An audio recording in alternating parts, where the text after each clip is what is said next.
Como una pintura nos iremos borrando, como una flor nos iremos secando aquí sobre la tierra. La Cuenca de México. Transcurren los años del 1400. Un grupo llamado Chichimeca se estableció en estos parajes 200 años antes en el lago de Texcoco. El señorío de Acolhuacan se encontraba desgastado por las constantes luchas internas que disputaban sus familias. Una corte en tensión fue el seno familiar del nuevo príncipe, quien más tarde sería guerrero, sabio y poeta.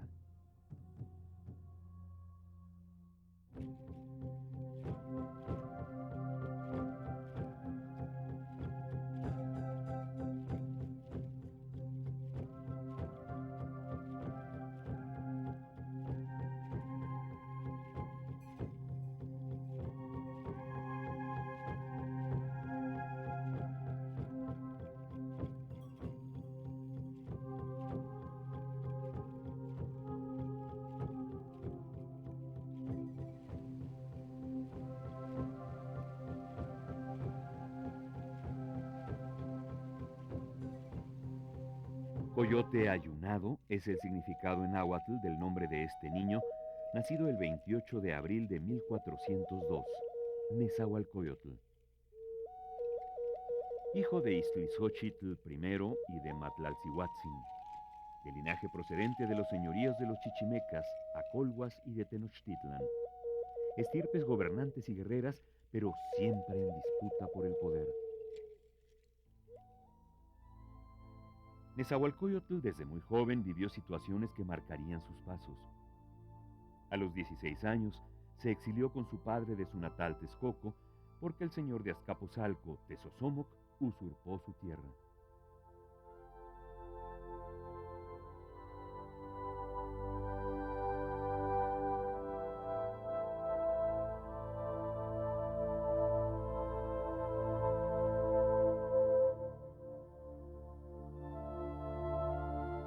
Llegando a un lugar llamado Tapanahuayan y escondido tras un árbol, presenció la escena que le dejaría una profunda huella y marcaría su destino como guerrero.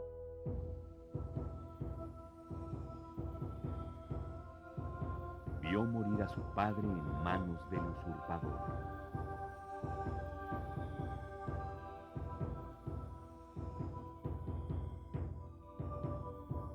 Ya de noche y bajo la tutela de un personaje que se convertiría en su educador y forjador, de nombre Huitzilihuitzi, se encaminaron por las sierras y senderos extraviados, por pasos que llevan a Tlaxcala.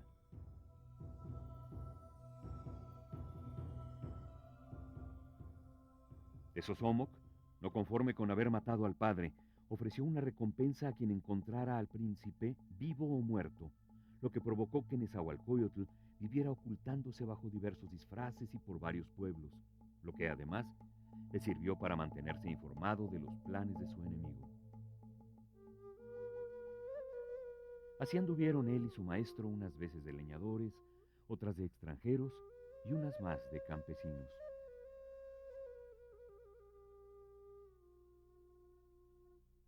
Las mujeres fueron fundamentales en su vida.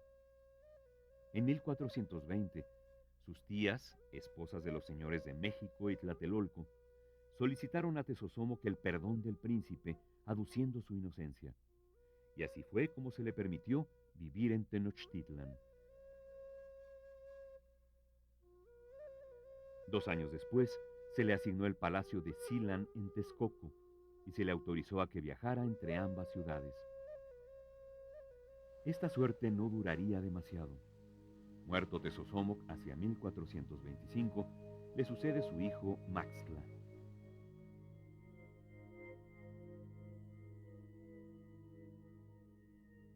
Se reanudan las hostilidades al grado de que terminar con Nezahualcóyotl es un propósito para el nuevo heredero. Uno de los intentos para acabar con el príncipe se dio cuando regresó para interceder por la libertad de su tío Chimalpopoca, señor de México, quien se encontraba enjaulado por orden de Maxtla. Se le tendió una celada de la que logró escapar, pero el resultado fue el asesinato de Chimalpopoca.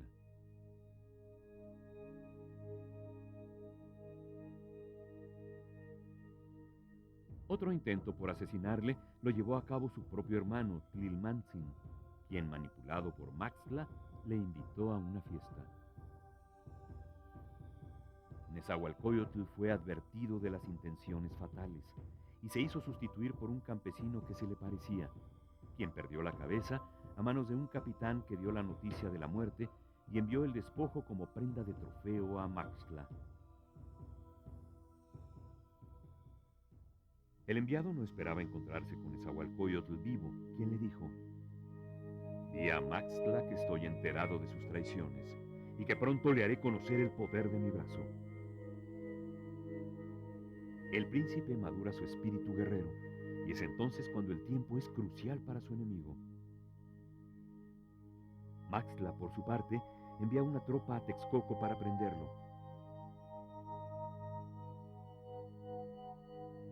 Pero el guerrero huye de su palacio por una puerta falsa y se refugia en el bosque de Texcotzinco.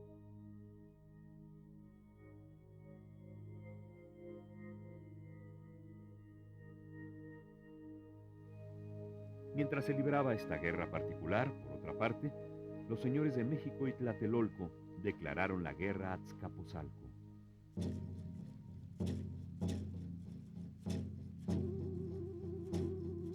La fama de Nezahualcóyotl se extiende. 15 días le bastaron para que reuniera fuerzas aliadas y a partir del 4 de agosto de 1427 en Calpulalpan comenzó la guerra. Ese mismo día se apoderó de Otumba, se dirigió a Huexotla y al siguiente día expulsó de Texcoco a la guarnición de Maxtla. Fue una campaña victoriosa.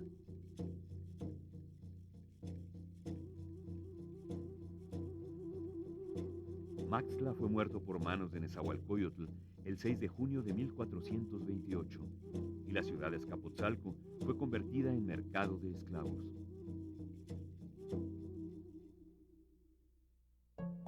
A pesar de estar imposibilitado aún para recuperar Texcoco, Nezahualcóyotl, a sus 26 años, era un hombre forjado en la guerra, un luchador incansable por recobrar sus derechos legítimos y por hacer justicia del asesinato de su padre.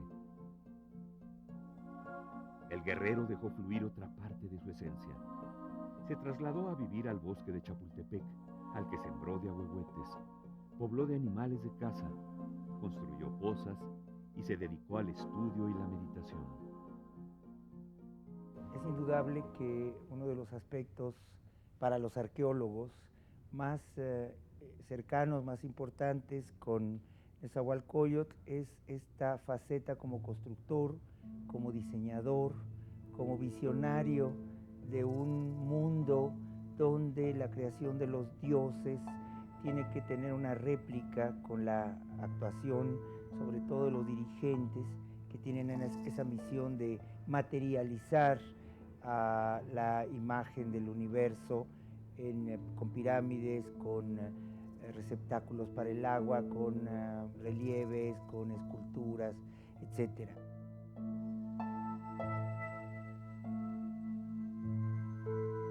En Chapultepec y en el Texcotzingo tenemos otra de sus proyecciones como diseñador.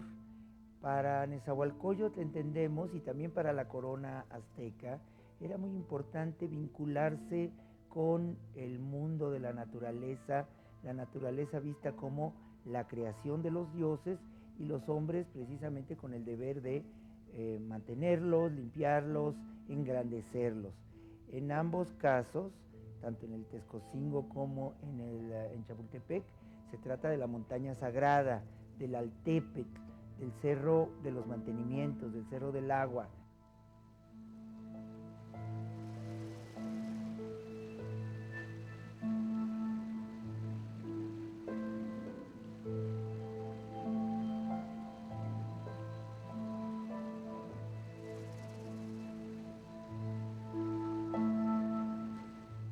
Su propósito permanecía latente, y así fue que en la primavera de 1429 atravesó de noche el lago con un ejército y recuperó su capital, Texcoco, tras 7 días de combates.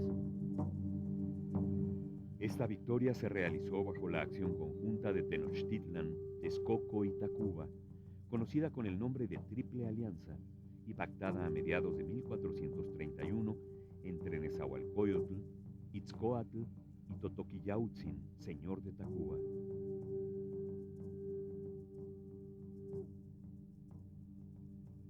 Gran cantidad de obras se reconocen durante su gobierno, lo que sirvió para admirarlo y considerarlo gran señor, estratega, sabio y poeta. Entre sus decisiones dignas de admiración se encuentran el establecimiento de tribunales que juzgaban a nobles y plebeyos y la instauración de un tribunal de apelaciones. Instituyó consejos de instrucción pública, de guerra y de hacienda, y uno supremo, formado por 14 señores. Nombró para presidir estos organismos a 4 de sus hijos.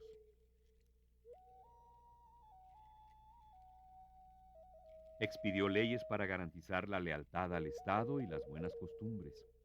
La pena por la infracción a estas disposiciones era, en la mayoría de los casos, la muerte.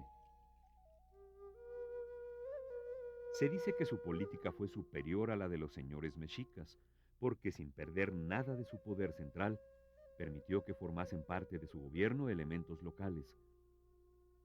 Además de su valía como guerrero y gobernante, Nezahualcóyotl mostró siempre amor por la naturaleza.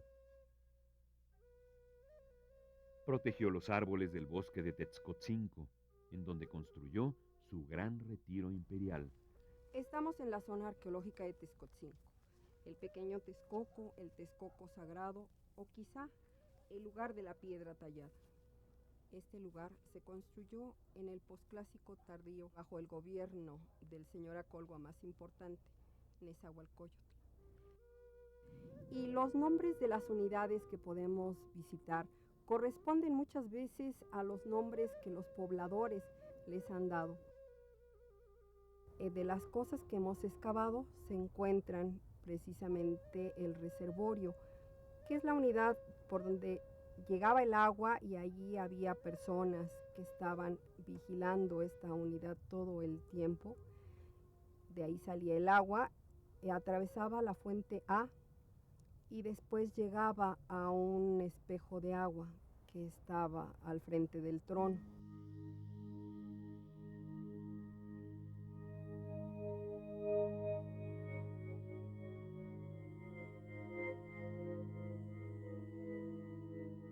El trono, que es el lugar donde aún se pueden observar restos de una plataforma tallada, que algunos de los pobladores de los pueblos cercanos dicen que todavía se podía apreciar una especie de asiento para el rey.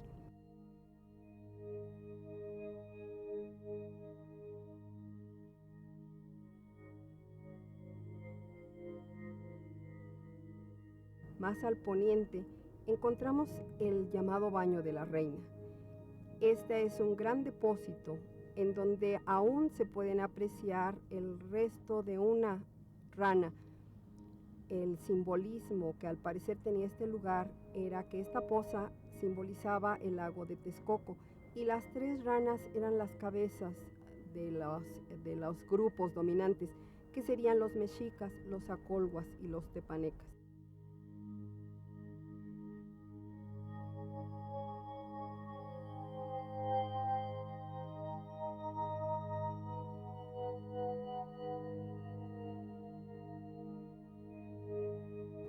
Luego también tenemos el Baño del Rey, que es una excelente unidad tallada en la roca.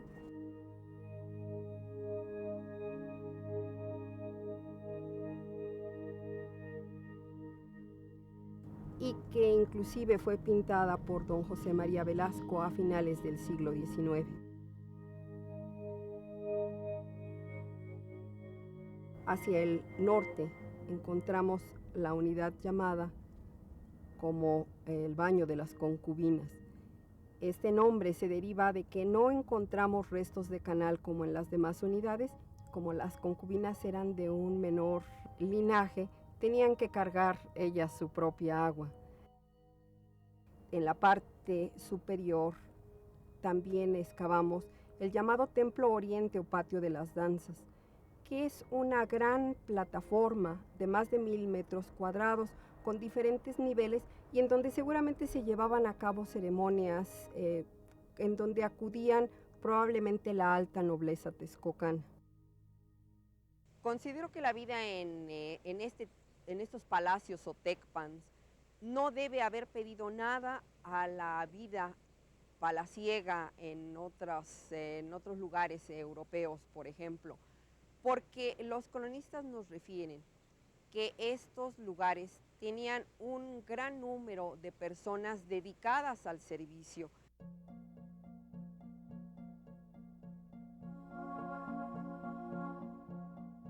En este sitio, las dos principales características que son el importante sistema hidráulico, ya que el agua se llevaba desde un manantial que está a 6 kilómetros al oriente del sitio, por una serie de canales tallados en el tepetate, por unos acueductos cuyos restos son realmente impresionantes, y la excelente talla en piedra de canales, escaleras, inclusive algunas habitaciones.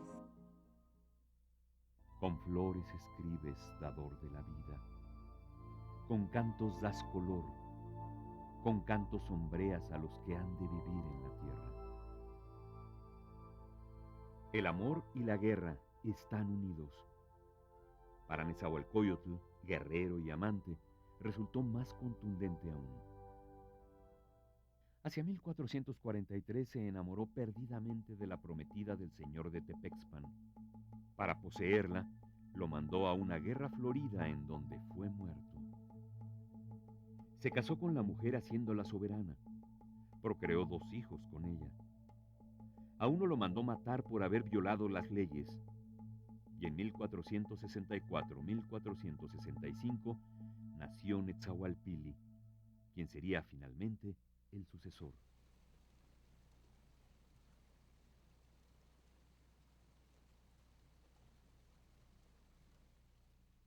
Mientras los aztecas insisten en una visión místico-guerrera del mundo y de la vida, otros, como Nezahualcóyotl, se empeñan por encontrar el simbolismo oculto de las cosas.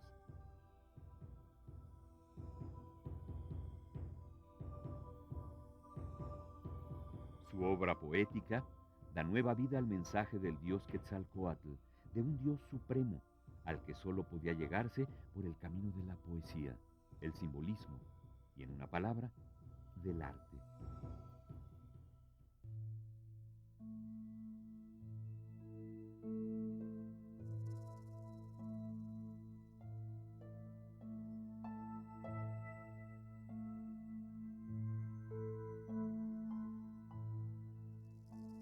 Así, Nezahualcóyotl concibió a un dios invisible, un concepto abstracto llamado Ipalmenowani, principio creador de todos los seres, al que situó por encima de todas las fuerzas visibles e invisibles.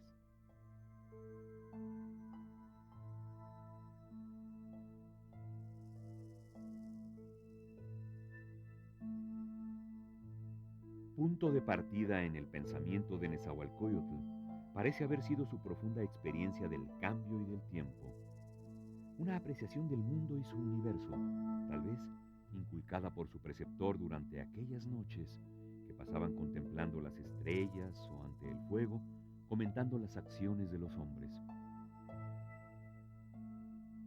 La naturaleza despierta en él, y él despierta a la naturaleza. Yo, Nezahualcóyotl, lo pregunto: ¿acaso de veras se vive con raíz en la tierra? No para siempre en la tierra, solo un poco aquí.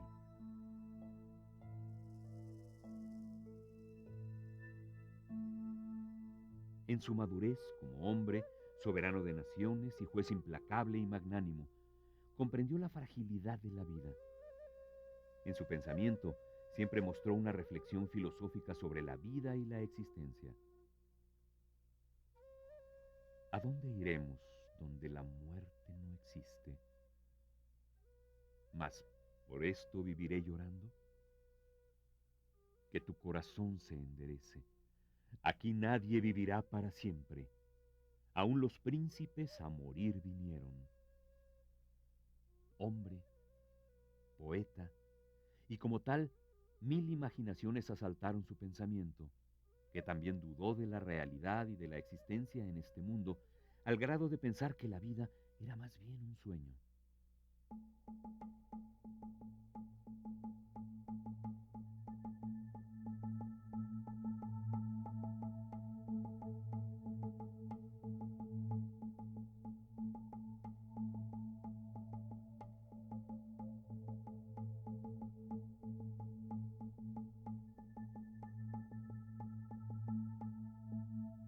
Uno de los temas recurrentes de su trabajo poético es la búsqueda de Dios y la posibilidad de vislumbrar acerca del inventor de sí mismo. Expresa una lucha interna de su espíritu entre la ausencia de Dios y al mismo tiempo el sostener que el destino humano es buscarlo. Solo allá en el interior del cielo tú inventas tu palabra, dador de la vida. ¿Qué determinarás? ¿Tendrás fastidio aquí? ¿Ocultarás tu fama y tu gloria en la tierra? ¿Qué determinarás? Nadie puede ser amigo del dador de la vida. ¿A dónde pues iremos? Enderezaos, que todos tendremos que ir al lugar del misterio. Del príncipe y rey Nezahualcóyotl se cuentan múltiples anécdotas. Se cantaron voces y se transmitieron con el pasar de los años diferentes historias. Fernando de Alba Ixtlilxóchitl, su nieto, afirma que a lo largo de su vida mató por su mano a 12 reyes, incluyendo a Maxtla. Participó en 30 batallas y nunca fue vencido ni herido. Nombró generales a 43 de sus hijos y al 44º lo mandó matar por soberbio y belicoso. Reunió a todos los sabios y filósofos de su tiempo y alcanzó a saber que había un solo Dios verdadero, al que llamó Tloquenahuaque. Castigó los delitos con rigor, especialmente a las personas de calidad, ya que habían de dar ejemplo a las demás.